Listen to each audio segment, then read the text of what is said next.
Hey everyone, this is Brian from Jank Fuzzball, and I'm back with day 2 of the 12 days of dollar packs.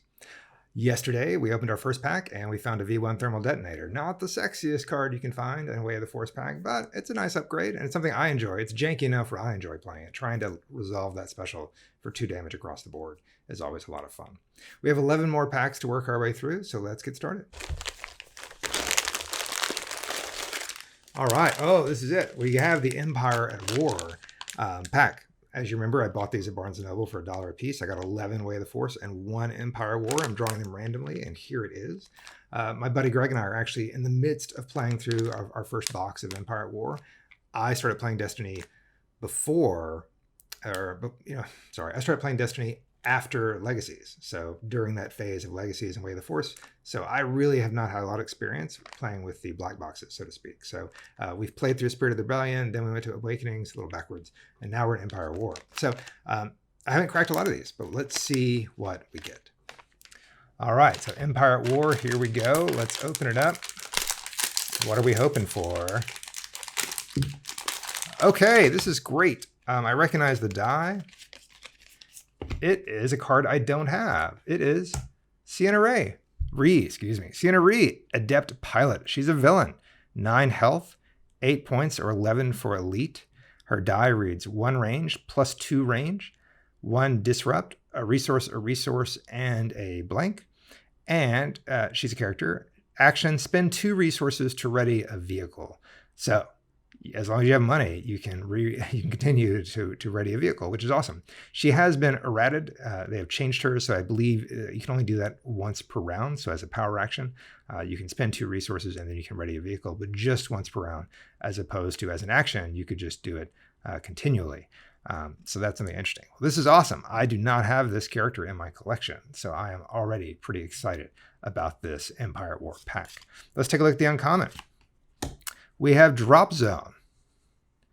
Not familiar with that, am I? 1 cost, support. After you claim the battlefield, you may place 1 damage on the support. Action, exhaust the support to move any amount of damage from it to a character, and this ignores shields.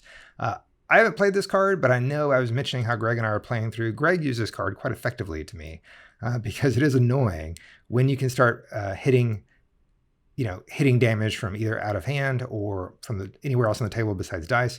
It can come out of nowhere and you really can do nothing to stop it outside of blowing up the support. So Drop Zone, it's neutral. After you claim the battlefield, you put a damage on it, and then as an action, exhaust the support to move any amount of damage from it. So potentially you could ping, and then if you claim again, you could start reloading. So 2 nice red cards from this pack already. Let's look. We got Bounty Postings, a 1 cost villain event.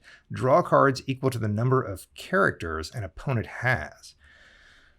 That's interesting, right? Because I guess if it's early in the game, you could spend 1 and you get maybe 2 or 3 cards. That's great. If it's later in the game and you've done your job and you've killed a character or 2, then it's probably less effective.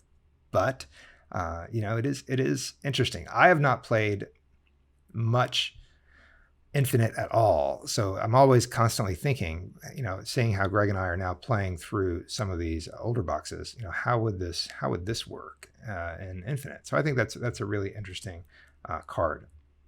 I don't know how often it gets played, but I think it's pretty interesting. All right, here we have Watto on the card art. Always love that. It is Recycle, a 1 cost gray event. Discard 1 of your supports from play, then gain resources equal to its cost. It's weird because it costs 1. If this was 0, it'd be amazing. But maybe because it's 1, there you go. You're obviously not going to use this, pay 1, blow up a Drop Zone and get 1 back. That makes 0 sense. But I guess if you have something, I'm thinking about certainly in the later sets, something like a Resistance Bomber or something that kind of has a shorter lifespan, you could always use this to blow that up and get it back. I think the 1 cost is really prohibitive of that. But that is something, if there's a support on the table that costs more than 1 and you've gotten all the usage out of it that you can, then it makes sense to maybe use this. But even then, it's not a great card. Last one, Heat of Battle. It is a neutral red event, 2 cost. Oh my goodness. Choose an opponent. That opponent turns any number of their dice to sides showing damage, and then turn any number of your dice to sides showing damage. So what I love about this kind of card is that potentially you want to play it at the end of a round where you still have your dice in the pool and your opponent does not. because then, assuming you have the money, you pay 2, they can turn any number of their dice, and if they have 0, well, that's a number. 0 is a number in the game, so they won't be able to do anything. So then they will turn 0 number of their dice. Then, well, there's no then, excuse me. So that's important. But turn any number of your dice. So if your opponent has no dice to turn, tough luck for them. But then you can turn any number of your dice to dice showing damage. So it costs 2. Ideally, you want to spend that money to basically focus as many dice as possible. And obviously, even if your opponents have some things on there, maybe it's there. Maybe they have some specials. I guess they don't have to. It doesn't force them. It says the opponent turns any number of their dice besides showing damage. So they can choose. They can still choose not to turn their dice. But either way, you get to choose. So I think this is pretty interesting. I think these 3 red cards are pretty nice from this pack overall. These 2, this yellow and the gray, maybe not so much. But I'm intrigued by that. And my first Sienna Ree. How about that? I got a character on day 2 of the 12 days of dollar packs. I'm excited. I got a character I don't own. That's also really, really exciting. And I'm sure she's a pilot. She looks like a pilot. I'm sure she was corrected to be a pilot. I love pilots. Some of my earliest decks were all vehicle-based because I thought that was a really cool aspect of the game. So pretty nice. There you go. It was only day 2 and we cracked our 1 Empire at War. That means for the other 10 days, we have Way of the Force, but that should be exciting. I'm pretty thrilled about that. So we'll see how that goes. Thank you for joining me on the 12 days of dollar packs.